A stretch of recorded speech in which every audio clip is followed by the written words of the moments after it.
திருக்கச்சி, சற்று முன் நாம் வரதனை சேவித்து வந்தோம். அந்த சுந்தர வரதனின் அழகு இன்னும் நிழலாடியபடியே இருக்கிறது. எத்தனை முறை சேவித்தாலும் தெவிட்டாத அமுதமன்றோ அவன். வருவோரை வா வா என்று அழைப்பது போலவே தன் கரத்தை வரதன் வைத்திருப்பதாக அடியேனுக்கு தோன்றுகிறது. என்னிடம் சரணடைந்தால் போதும், நான் உன்னை அனைத்து பாவங்களிலிருந்தும் விடுவிக்கிறேன் என்பது போலல்லவா வரதன் காட்சியளிக்கிறார். சுவாமி, தாங்கள் அந்த பேரருளாளனை அனுபவிக்கும் பாங்கே தனி. தங்களின் லைப்பை எப்படி வர்ணிப்பதென்றே புரியவில்லை. வரதனின் பிரசன்னமான திருமுக மண்டலம், சங்கு, சக்கரம், கதாபத்மம் என தன் திவ்ய ஆயுதங்களை கைகொண்டிருக்கும் அழகு சிறப்பு என்றால், நீ அவனுக்கு அணிவித்திருக்கும் பூமாலையோ இன்னும் அழகாய் வரதனை ஜொலிக்க செய்கிறது. நீ எவ்வளவு பெரிய சேவையை செய்து கொண்டிருக்கிறாய். மாதவனுக்கு பிடித்தமான மல்லிகை, முல்லை, ஜாதி புஷ்பம், செந்தாமரை, செவ்வந்தி, இவற்றோடு அவனுக்கு மிகவும் பிரியமான திருத்துழாயான துளசியையும் சேர்த்து நெருக்கித் தொடுத்த பெரிய மாலை. அதை நீ பாசுரம் பாடியபடியே தொடுத்ததால் அதில் உண்டாகியிருக்கும் ஆன்மீக மனம். நீ பெரும் பாக்கியத்தை பெற்றிருக்கிறாய் திருக்கச்சி. அங்கு திருமலைக்காட்டில் சேவை சாதிக்கும் திருவேங்கடமுடையான் ஸ்ரீனிவாசனுக்கு ஒரு திருமலை நம்பி, இங்கு எழில்மிகு காஞ்சியம்பதிக்கு திருக்கச்சி நம்பி, உங்களால் அடியேனும் பேறு பெற்றேன். சுவாமி, தங்களால் அன்றோ இந்த கடையேனுக்கும் பேரு. இப்படி ஒரு சேவையை செய்ய வைத்ததே தங்களின் கருணையன்றோ சுவாமி. இந்த கடையேனை பற்றி அன்று இந்த வரதனிடம் தாங்கள் விண்ணப்பம் செய்ததால் அன்றோ அந்த வரதனும் அடியேனிடம் சம்பாஷிக்கிறான். திருக்கச்சி, அடியேன் ஒன்றும் பெரிதாக செய்ததாக கருதவில்லை. இவன் என்னுடையவன், என் பக்தன், என் சேவகன் என்ற முடிவை அந்த வரதனே எடுக்கிறான். அப்படி அவன் உன்னை தேர்ந்தெடுத்திருக்கிறான். உன் ஆலவட்ட கைங்கரியத்தால் தான் அக்னி ஜுவாலையிலிருந்து வெளிப்பட்டாலும் குளிர்ந்து காணப்படுகிறான். அனைவரையும் கடாட்சிக்கிறான். கருணாமூர்த்தியான வரதனிடம் யாசிக்கும் பக்தர்களுக்கு வேண்டிய வரத்தை அருள்பவனாக அன்றோ அவன் பெயரையும் தாங்கி நிற்கிறான். இன்று எப்பேற்பட்ட ஒரு சேவையை அவன் இந்த அடியவனுக்கு அருளிவிட்டான். சுவாமி, தாங்கள் சொல்வதை வைத்து பார்க்கும்போது அத்திகிரி அருளாளனை ஆச்சாரியர் மனமுகந்து சேவித்தீர் என்பதை அடியேனால் உணர முடிகிறது. சுவாமி, சேவித்தேன். புண்டரிகாட்சனை அகம் குளிர சேவித்தேன். கைப்படைத்த பயனாய் கைகூப்பி சேவித்தேன். கோடி சூரிய பிரகாசனான வரதனை, அமரர்கள் தலைவனை, அத்தியூரானை, மறைதேடும் மூர்த்தியை, சத்தியவிரத கஷேத்திர கஜேந்திர வரதனை பாதாதிகேசம் சேவித்தேன். கண்குளிர தரிசித்தேன். அவ்வகையில் மற்றொரு தரிசனமும் ஆக வேண்டியுள்ளது. அதையும் இவ்வரதன் அனுகிரகிக்க வேண்டும். காஞ்சி வந்ததின் ஒரு அபிலாஷை பூர்த்தியாகிவிட்டது. இனி இன்னொரு அபிலாஷை பூர்த்தியாக வேண்டும். வரதனை தரிசித்தது போலவே அடியேன் ஒருவரை பார்க்க ஆவல் கொண்டல்லவா இங்கு வந்திருக்கிறேன். ஏன் புன்னகைக்கிறாய் திருக்கச்சி? தெரியும் சுவாமி, தங்களுக்கு இது நாள் வரை வரதனை சேவிக்க வேண்டும் என்ற அபிலாஷை இல்லாமல் இருந்திருக்குமா? அல்லது வரதனுக்குத்தான் தங்களை இங்கு வரவழைத்து கடாட்சிக்க வேண்டும் என்ற சிந்தை இல்லாமல் போயிருக்குமா? அப்படி பார்த்தால் காஞ்சியம்பதிக்கு தாங்கள் வரதனை சேவிக்க வந்திருப்பதில் எந்த ஆச்சரியமும் இல்லை சுவாமி. ஆனால் மற்றொரு விஷயத்தை அன்று ஸ்ரீரங்கத்தில் அடியேனை அழைத்து தாங்கள் சம்பாஷித்து குறிப்பிட்டீர்களே, ஒருவனை காண வேண்டும் என்றும் அந்த ஆசைதான் தற்போது தங்களின் திருவுள்ளத்தில் ஆழ வேரூன்றி இருக்கிறது என்றும் சொன்னீர்களே, அதை நிறைவேற்றிக் கொள்ளத்தான் காஞ்சியம்பதி வரையிலான நெடுந்தூர பயணத்தை தாங்கள் செய்திருக்கிறீர்கள் என்பதை இந்த அடியவனால் உணர முடிகிறது சுவாமி. யாரை காண வந்திருக்கிறீர்கள் என்பதையும் அடியேன் உணர்ந்து வைத்திருக்கிறேன் சுவாமி. யார்? ராமானுஜன். அவனை காணத்தான் தாங்கள் காஞ்சியம்பதிக்கு முக்கியமாக வந்திருக்கிறீர்கள் என்பதை அடியனுக்கு தெரியும் சுவாமி. இன்று மாலை பொழுதில் அவனை அடியேன் மடத்திற்கு அழைத்து வருகிறேன். தாங்கள் அவனை அங்கு வைத்தே நேரில் கடாட்சிக்கலாம். இல்லை திருக்கச்சி, அவன் அடியேனை காண வேண்டும் என்பதில்லை. அடியேன் அவனை கண்டாலே போதும்.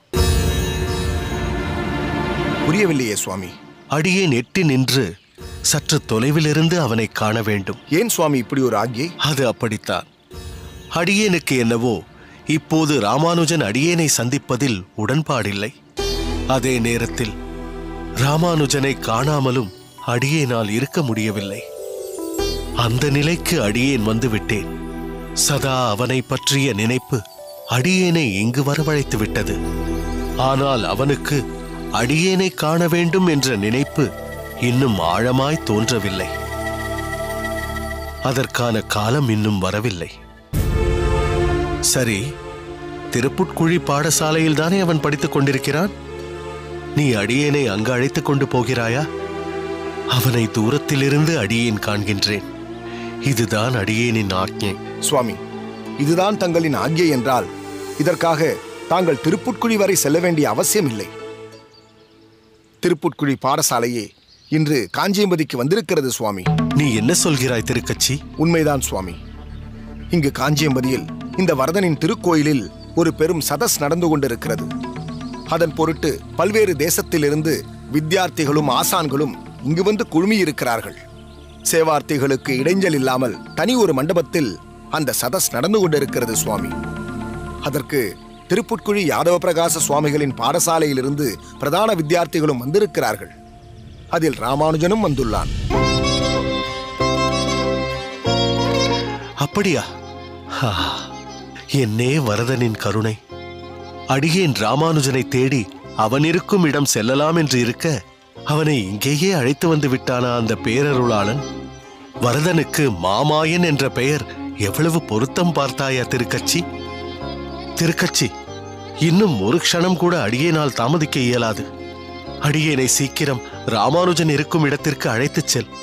உத்தரவு சுவாமி.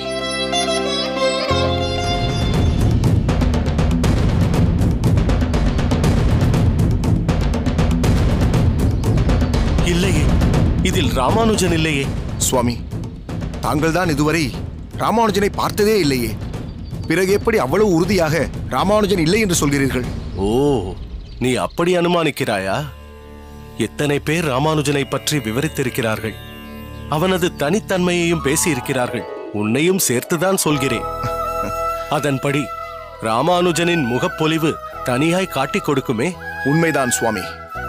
ஆஜானு பாகுவாய் நெடுந்துயர்ந்து பொன் போன்ற திருமேனியோடும் பொலிவோடும் தேஜஸ்வியாய் கோட்டி சூரிய பிரகாசனாய் நீண்ட கைகளுமாய் நடுநாயகமாய் இருப்பவன் ராமானுஜன். அங்கே பாருங்கள் ராமானுஜனை.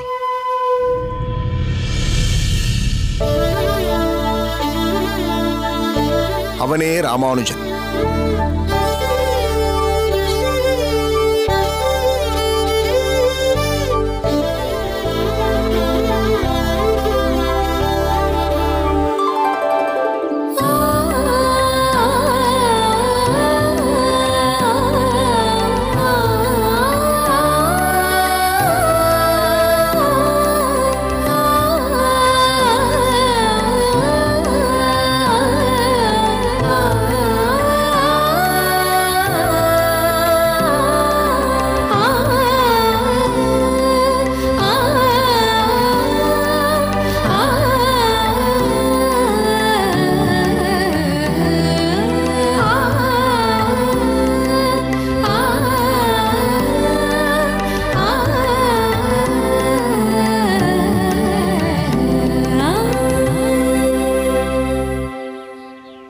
ஆம், முதல்வன் இவன்.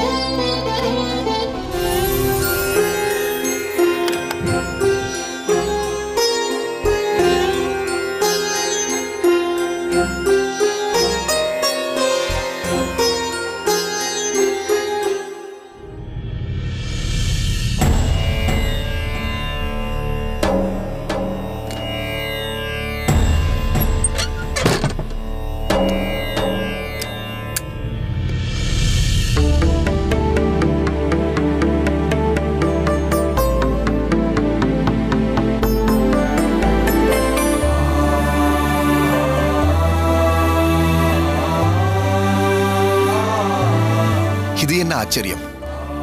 ஓலைகளை தேட வந்தால் திவ்ய தம்பதிகளான தாயாரும் பெருமாளும் சேர்ந்து சேவை சாதிக்கிறார்களே, என்னே அடியேனின் பாக்கியம். பல வருடங்களுக்கு முன்பு அடியேன் ஆச்சாரியரை தரிசிக்க ஸ்ரீரங்கம் சென்றிருந்த போது திருமலை நம்பி சுவாமிகளும் வந்திருந்தார். திருவேங்கட மலையிலிருந்து ஸ்ரீ பத்மாவதி தாயார் சமேத ஸ்ரீனிவாச பெருமாள் திருவுருவத்தை ஆச்சாரியருக்கு அன்பளிப்பாக கொடுக்க அதை இந்த கடையனுக்கு ஆச்சாரியர் கொடுத்து விட்டார். ஆச்சாரியர் உகந்து கொடுத்த விக்கிரகம் ஆயிற்றே, இதை பத்திரமாக பாதுகாக்க வேண்டும் என்று பெட்டிக்குள் வைத்தேன். வரதனின் சேவையில் மறந்தே போய்விட்டேன்.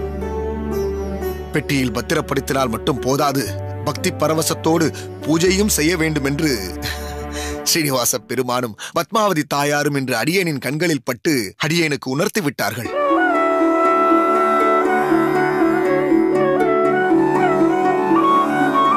அடியேனின் பாக்கியமே பாக்கியம். அடியேன் தாசன்.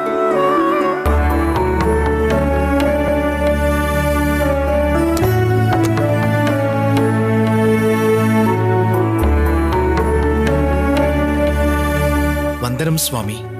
வந்தனம் ராமானுஜா. இன்றென்ன அடுத்தடுத்து ஆச்சரியங்களை கொடுக்கும் நிகழ்ச்சியாக நடந்து கொண்டிருக்கிறது. அதில் ஒன்று நீ இவ்வேளையில் அடியேனை தேடி இங்கு வந்திருப்பது.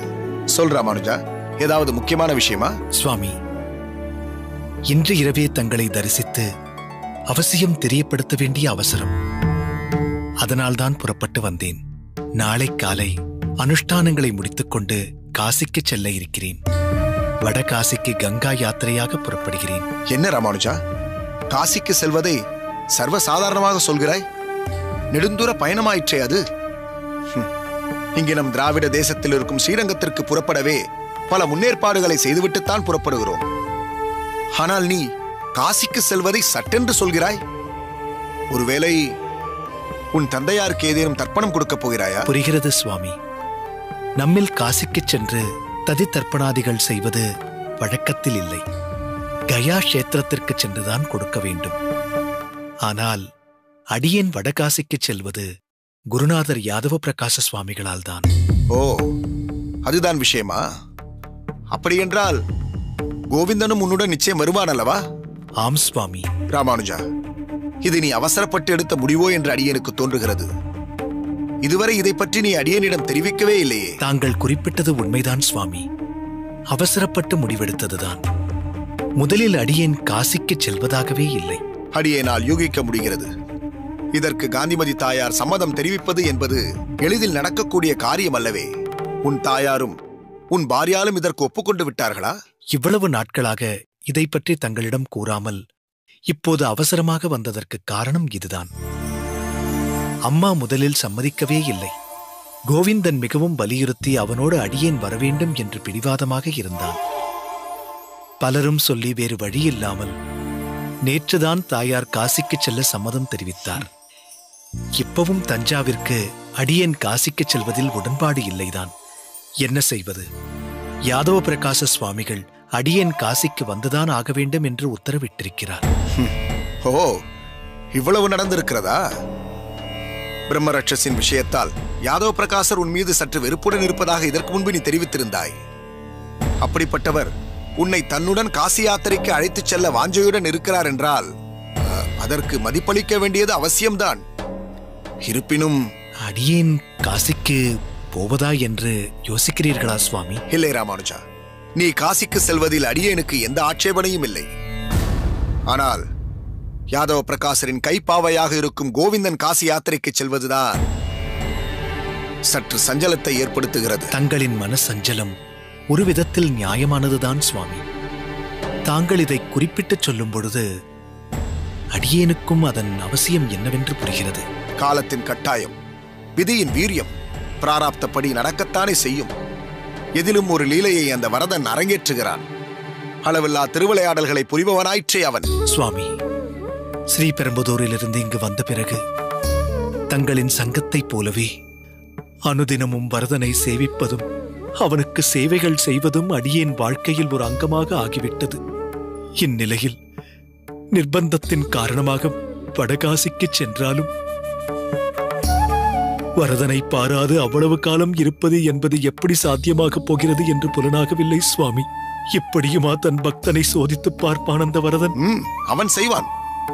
சோதிப்பதும் அதற்கு பிறகு அதையே சாதனையாக்கி காட்டுவதிலும் வல்லவனாயிற்றே அந்த வரதன். வேண்டாம் என்று தள்ளி வைத்து பிறகு தாயைப் போல் கருணை கொண்டு ஆதரவாக சேர்த்துக் கொள்வதும் அவனுக்கு கைவந்த கலையாயிற்றே. இதில் அடியேனுக்கும் சொந்த அனுபவங்கள் நிறைய உண்டு. சரி, அது ஒரு பக்கம் இருக்கட்டும். நீ இப்பொழுது உன் உள்ளம் உருகி புலம்பியதில் அடியேனுக்கு அதில் ஒரு விஷயத்தை உணர்த்தி இருக்கிறான் அந்த வரதன். நீ சற்று பொறு, அடியேன் வந்து விடுகிறேன்.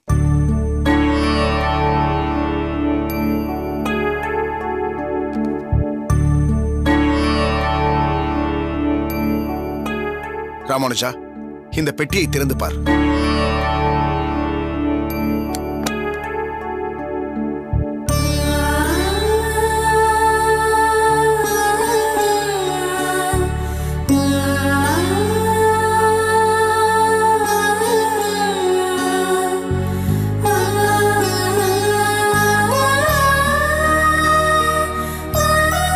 என்ன ராமானுஜா, அப்படி பார்க்கிறாய்? இவர்கள் வேறு யாரும் அல்ல, வரதனின் சொரூபமான ஸ்ரீனிவாசனும் பெருந்தேவி தாயாரான பத்மாவதி தாயாரும் தான். தம்பதி சமேதராக காட்சியளிக்கிறார்கள். யாதவ பிரகாசரோடு காசி யாத்திரைக்கு நீ செல்லும் பொழுது இவர்கள் இருவரும் உனக்கு ஒரு ரட்சையாக, பாதுகாப்பாக, உறுதுணையாக இருக்கட்டும். காஞ்சி வரதனையும் தாயாரையும் விட்டு செல்கிறோமே என்ற சிந்தனை இனி உனக்கு வேண்டாம். யாத்திரையை சுமூகமாக முடித்து நீ காஞ்சியம்பதி திரும்பியதும் இவர்களை அடியேனிடம் நீ சேர்ப்பித்து விடு. மிக்க நன்றி சுவாமி, மிக்க நன்றி. ஒப்பற்ற ஆச்சாரிய புருஷர்களை சங்கமாக பெற்றவன் எதைத்தான் அடைய முடியாது?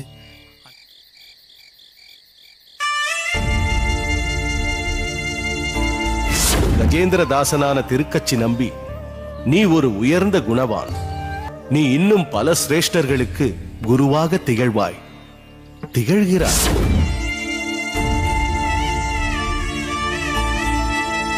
அடியேன் பகவத் விஷயமாக ஸ்ரீரங்கம் செல்வதை அவர் நிச்சயம் விரும்புவார். ஆனால் ஆச்சாரியரின் நிலையை அறிவதற்காக அடியேன் ஸ்ரீரங்கம் சென்றால் அவர் அதை விரும்ப மாட்டார்.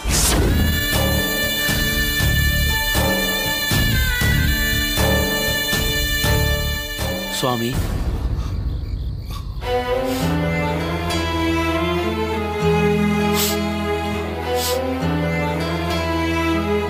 எவ்வளவு கடினமான விஷயங்களுக்கும் கலங்காத நம்பிகள் தங்களின் கண்களில் கண்ணீர் வருவதை அடியனால் காண இயலவில்லை.